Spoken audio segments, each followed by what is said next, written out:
नाशिकमधील लक्ष्मी ज्वेलर्स, सोने व चांदीचे उत्तम ठिकाण।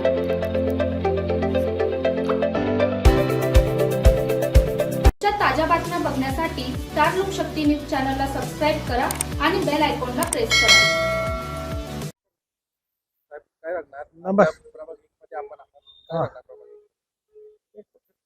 उमेदवार निवडून येतील त्यांनी चांगले काम केले पाहिजे आणि तरुण लोकांना संधी मिळाली पाहिजे। आता आपल्या प्रभागात कोण उमेदवार आहेत आपल्याला माहिती आहे? आता काँग्रेसकडनं विश्वास मोराडे आहेत, त्याच्यानंतर बाकी उमेदवारांचे अजून नाव नाही आले, पण बीजेपी कडनं गणेश भाऊ त्यांच्या घरचे त्यांच्या मिसेस आहे, अरुण पवार आहे। तुम्हाला कोणत्या अडचणींना सामोरे जावं लागतं? अडचणी अशा आहे की रस्ते, पाणी या सगळ्या गोष्टी महत्वाच्या आहे ना। उन्हाळ्यानंतर काही वेळेस उन्हाळ्यात पाण्याची परिस्थिती फार भीषण असते, तर दुपारनंतर लोकांना पाणी नाही राहत वापरायला। त्या हिशोबाने जो पण उमेदवार निवडेल त्याने कमीत कमी चांगलं काम केलं पाहिजे, जनतेच्या अपेक्षा असतात। आतापर्यंत जे नगरसेवक होते त्यांनी काम केलं नाही का? काम झाले, ते काम दिसत नाही ना। रस्ते झाले, रस्त्यात आता खड्डे परत आता बुजू राहिले, रस्ते खोदता बुजता जे आहे ते चालूच आहे परिस्थिती। त्यावेळेस आपण मतदान करणार की नाही? मतदान मग जरूर मतदान करणार आहे। काय कोणाला राहणार आपलं मत? मतदान सांगायचं नसतं ना, चुकीत असतं ते। फक्त एक आहे, जो उमेदवार तरुण तडफदार नवीन चेहऱ्यांना संधी दिली पाहिजे असे अजून काय अपेक्षा व्यक्त करू शकता तुम्ही भावी नगरसेवक? चांगले कामं केले पाहिजे, जनतेची सेवा केली पाहिजे, हेच एक महत्वाचं आहे। आणि गरज काय असते नगरपालिका, पाणी रस्ते ह्याच महत्वाच्या गोष्टी आहे ना। प्रभाग 1 मधून अजित उत्तमराव मोराडे उर्फ टिंकू पाटील बोलतोय। आमच्या प्रभागाच्या 25 वर्षात अरुण पवार आणि भानसीबाई हे 2 नगरसेवक होते, त्यानंतर गणेशजी गीते आणि आता एक नवीनच उमेदवार यायला लागले 4थ्या गटासाठी। तर त्या उमेदवारांकडून आम्हाला भरपूर अपेक्षा होतात, पण 25 वर्षात जे आमदारांनी 5 वर्षात जे कामं केलेली त्यांच्याकडून 25 वर्षात झालेले नाहीये। आमच्या मसरूळ गावाची दुरावस्था आज अशा परिस्थितीला आहे, आपण काय म्हणतो नाही का, ते एक संडास बाथरूमच्या बाहेर असलेली घाण आहे ना, तसा प्रकार मसरूळ गावचा आहे। दुसरी गोष्ट अशी की ज्या नगरसेवकांकडून आपल्याला 25 वर्षात ज्या अपेक्षा होता त्या कुठल्याही प्रकारे म्हणजे आम्हालाच नाही, प्रभागात म्हणजे मसरूळ गावातच नाही, पूर्ण प्रभागामध्ये कोणीही कुठलाही व्यक्ती सांगाल काय झाले आणि काय नाही झालेले। त्यामुळे आता जे नवीन उमेदवार किंवा नवीन प्रभागाचे उमेदवार निवडून येतील त्यांच्याकडून अपेक्षा एवढीच आहे, ज्या माजी नगरसेवकांनी जी घाण केलेली आहे ती तुम्ही न करता व्यवस्थितरित्या काम करावे, एवढीच अपेक्षा आहे। तुम्हाला याच्या अगोदरचे जे उमेदवार होते त्यांनी काय काय आश्वासनं दिली? आश्वासनं तर भरपूर दिले होते, पण मग ते कसं आहे, आश्वासनं देऊन ते घराच्या बाहेर निघालेच नाही ना। आज 17व्या वर्षी तुम्ही उमेदवारी देता त्यांना, ज्या माणसाला एन्जिओप्लास्टिक झाली, चालता येत नाही, फिरता येत नाही, काहीतरी उमेदवार बदलायला पाहिजे होते। 25 वर्षात तेच डोके देऊ राहिले, ते चेहरे बघून बघून लोक वैतागलेले। आपल्या प्रभागामध्ये कोणकोणत्या अडचणींना सामोरे जावं लागतंय आपल्याला? आमच्याकडे अशा भरपूरसे आहे, मसरूळ गाव कॉलनी परिसर आहे, तिथं स्वच्छता नाही आहे। आता काही ठिकाणी म्हणजे आता आमच्याकडे माझं प्लॉट आहे, तिथं फिरायला लोक येतात, पाणी अक्षरशः 2, 2.5, 3 ला पाणी येतं त्या लोकांना, संध्याकाळी रात्री वैतागून गेलेले लोक। काय अडचणी सांगा? अडचणी भरपूर, ड्रेनेजचा प्रॉब्लेम आहे, कचरा तुम्ही बघा, मसरूळ गावात देवस्थान आहे, मारुती मंदिर, त्याच्या मागे टॉयलेट आहे, अक्षरशः त्याची दुरावस्था अशी आहे, पुढे एक टॉयलेट आहे, मागे एक टॉयलेट आहे, त्याची दुरावस्था अशी आहे का तिथं स्वच्छतेला सुद्धा कोणी येत नाही। अक्षरशः आजूबाजूच्या लोकांना इतका दुर्गंध वास येतो, लोक वैतागले। 10 वेळा यांच्याकडे जाऊन आत्ता कॅन्सल करून आणतो, आत्ता बंद करतो, आत्ता बंद करतो, कोणीही बंद केलेलं नाही। गेल्या 20 वर्षापासून आहे तीच परिस्थिती। त्यावेळेस आपलं मत कोणाला आहे? जो आपलं काम करेल त्याला मतदान करायचं असं आम्ही ठरवलेलं। नमस्कार, माझा परिचय आदेश मारुती अटकर, नाशिक प्रभाग क्रमांक 1 मधला क्रमांक वार्डा। नाशिक महानगरपालिकेची आता निवडणूक चालूच होणार। नाशिक प्रभाग क्रमांकामधला पहिला वार्डा मसरूळ वैदवाडी, इथल्या काही स्थानिक प्रश्न म्हणजे पाणी तुंबण्याचा असो किंवा कुठल्या पॉलिटिक्सचं कुठल्याच रस्ते म्हणा, शैक्षणिक शाळा म्हणा, शिक्षण समिती, तिथले ते अक्षरशः असे भिंत गेलेले आहेत। आणि नाशिक महानगरपालिकेचे सुलभ शौचालय त्याला कुठल्या प्रकारचं लक्ष। आणि आत्ता बघा काहीच निवडणूक आत्ता येतील किंवा जातील. नगरसेवकाचं कुठल्याच प्रकारचं लक्ष नाही. आत्ताचे नगरसेवक म्हणजे आता काहीच उच्चक उमेदवार आहे. गणेश गीतेचे मिसेस म्हणजे दिलीप काय त्यांचं नाव, दीपालीताई आणि अरुण पवार हे गेल्या मागच्या 5 वर्षापासून आहेत, गेल्या पुढं पण राहतील, पण कुठल्याच प्रकारचं लक्ष नाही. म्हणजे आमचं एवढंच म्हणणं आहे, आम्ही स्थायिक रहिवासी असून पण तुमचं का लक्ष नाही? कोणत्या गोष्टीवर दुर्लक्ष केलेले आहे? म्हणजे पहिले मुद्दा तर पाणी तुंबण्याचा. पावसाळा आला तर प्रचंड प्रमाणे पूर्ण मसरूळ गावाचा प्रचंड प्रमाणे तर पाणी तुंबतं, तो एक मुद्दा आहे. आणि जे इथला नागरिक त्यांना सुलभ शौचालयाचा खूप जास्त त्रास. आणि विद्यार्थ्यांचा असा प्रश्न आहे, जी शाळा आहे महानगरपालिकेची त्याच्या अक्षरशः भिंती पूर्ण पडून गेल्या. आता तुम्ही माझ्यासोबत चला, ती भिंत दाखवतो. आता या वार्डामध्ये काही नागरिक बोलतात की बीजेपीने चांगल्या प्रकारे काम केलेले आहे आणि काही कामं केलेले आहेत, फक्त तुम्हाला या गोष्टीबद्दल काय तुमची प्रतिक्रिया आहे? कामं केलेले, कामाशी वाद नाही. खूप चांगलं डोम बांधून दिलं, अभ्यासिका बांधून दिली. पण मेन विद्यार्थ्यांचा जो प्रश्न आहे शाळेचा, तो शाळेचा प्रश्नच होत नाही. अक्षरशः एका भिंतावर पूर्ण शाळा आहे. आता पुढं वादळ वारं चालू होईल. आता तुम्हाला या वार्डामध्ये जे भावी नगरसेवक आहे त्यांच्याकडून काय अपेक्षा आहे? त्यांनी या वार्डात काम केले पाहिजे. पहिले तर आमची एवढीच अपेक्षा आहे, आमची शाळा सुद्धा. त्यानंतर जे महानगरपालिकेत सुलभ शौचालय या नाशिक मसरूळ प्रभागामध्ये पूर्व विभागामध्ये जितके सुलभ शौचालय असतील त्यांना पहिले सुदुरुस्त.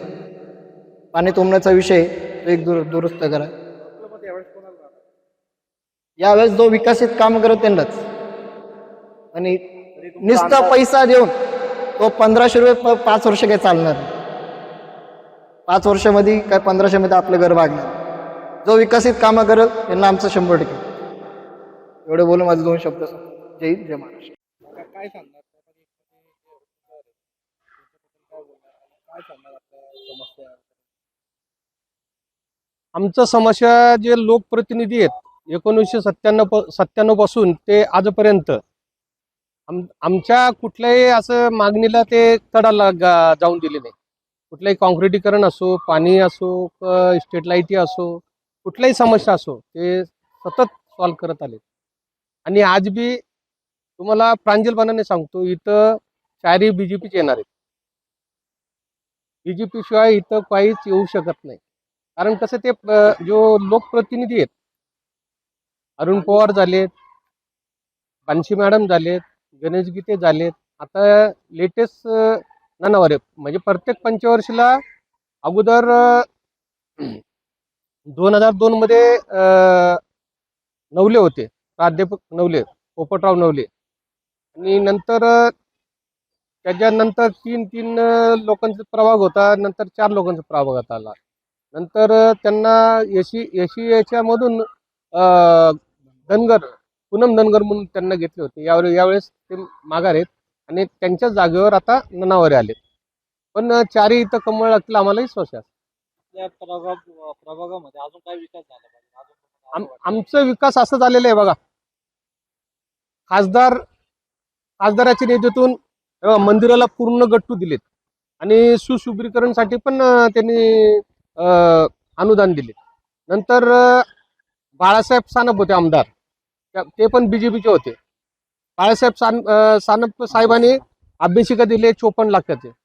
नंतर त्याच्यानंतर राहुल भाऊ डिकले हे आले आणि आम्हाला 1,19,00,000 हा डोम दिलेला आहे. गोरगरिबांचं लग्न व्हावं, त्याच्यामुळे चांगला कार्यक्रम व्हावा. आणि मग अगोदर 30 लाखाचं गट्टू दिले होते आम्हाला. आता त्यांच्या काही उमेदवार आहेत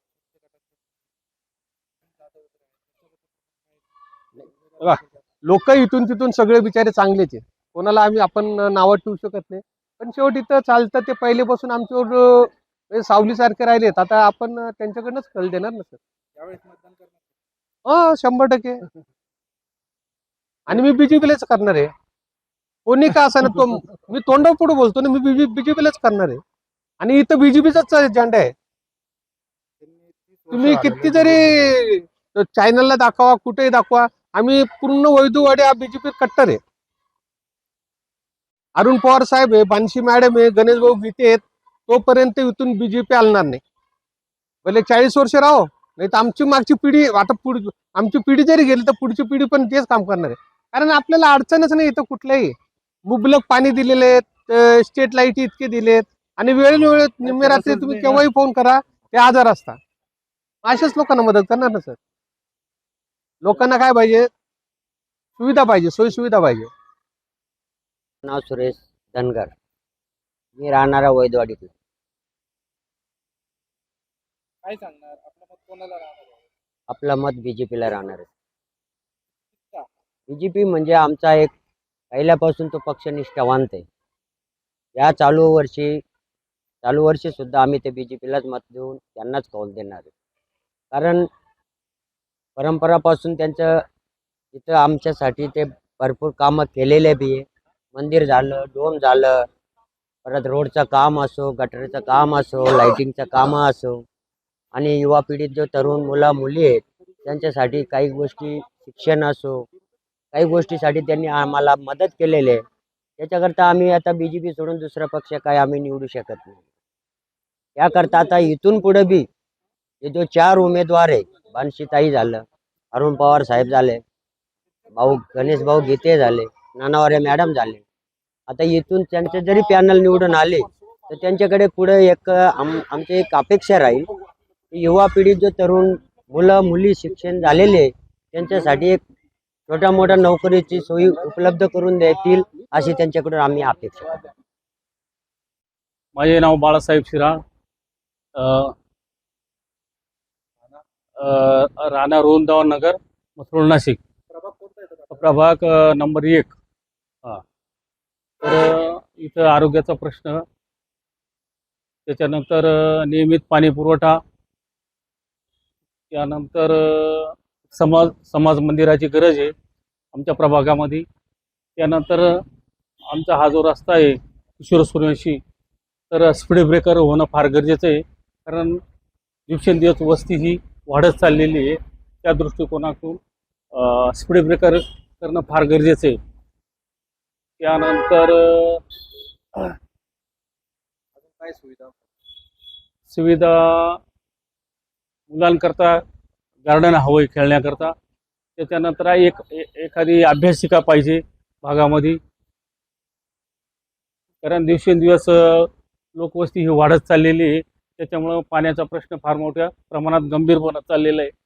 पाणी हे सुरळीत व्हायला पाहिजे. आता जे उमेदवार उभे आहेत ते आपल्याला माहिती हो, कोण आहेत?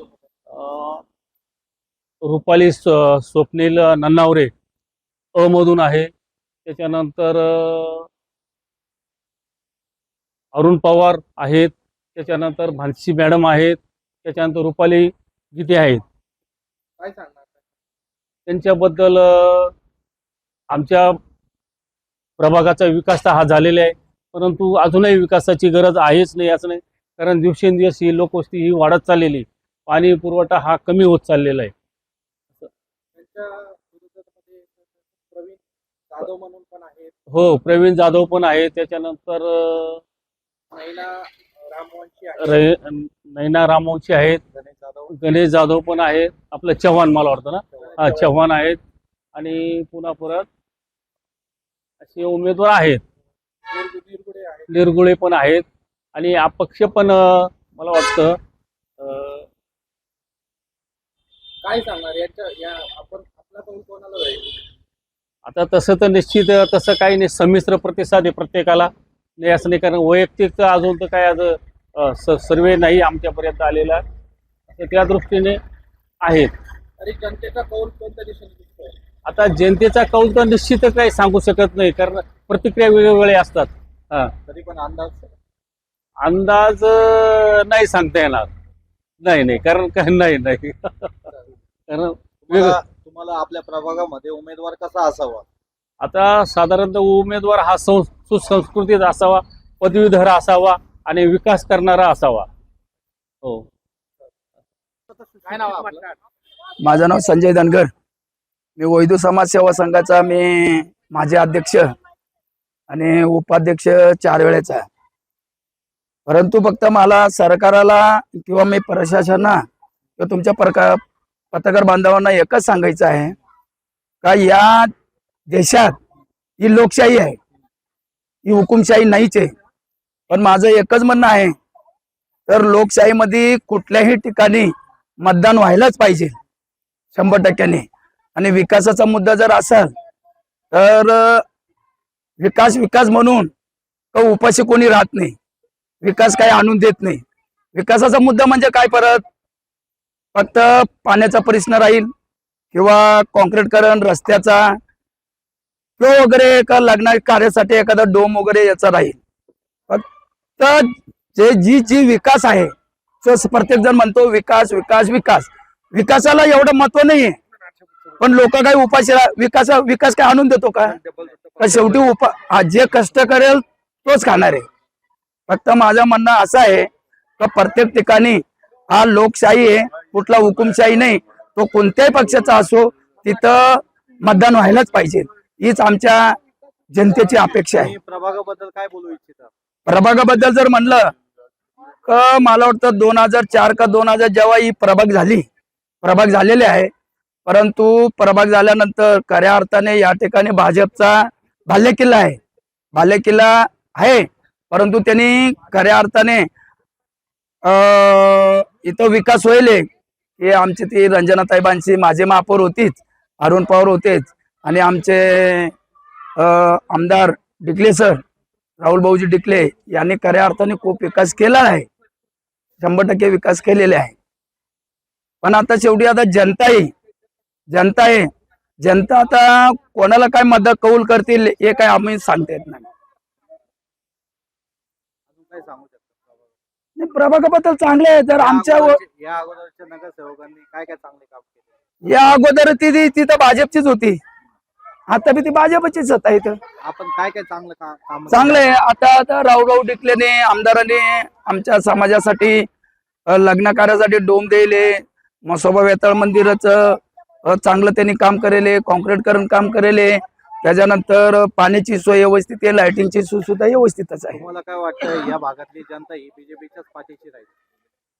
नाही, आता त्या कोणाला सांगू शकत नाही आपण. तरी एक्झिट पोल आता अंदाज शेवटी आता हा मतदारसंघ आहे, अंदाज आहे. मी सांगतो काय, कोणाचं सांगू शकत नाही. विकास तर भरमसाठ भाजपने करेल या ठिकाणी, पण पण आता काय अंदाज काय सांगता येत नाही. आता ही लोकशाही आहे, आपण कोणाच्या दबावाला सांगता येत नाही तू त्यालाच मतदान कर. कधी कधी अंदाज पण चुकू शकतो, पण एक नॉर्मल तुम्हाला काय वाटतं बीजेपीचे ना इथं 100% मी तुम्हाला पहिलंच बोललो का जर या पंचवटी प्रभागमध्ये जर आमदार राहुल भाऊ डिकले आहे, तर या प्रभागमध्ये माझे महापौर रंजनाताई बांशी होती, स्थायी समिती सभापती गीते होते, त्याच्यानंतर गटनेते अरुणजी पवार होते, मागच्या टायमाला धनगरबाई होती. असं म्हणजे भाजपचा 2004 मला वाटतं प्रभाग 2004 पासून ना का 2002 का असा काही प्रभाग होता. हा प्रभाग ज्या टायमाला भाजपचा किल्ला म्हणजे भाजपचा किल्ला 2026 पर्यंत भाजपचा किल्ला राहील, बीजेपीचा राहील.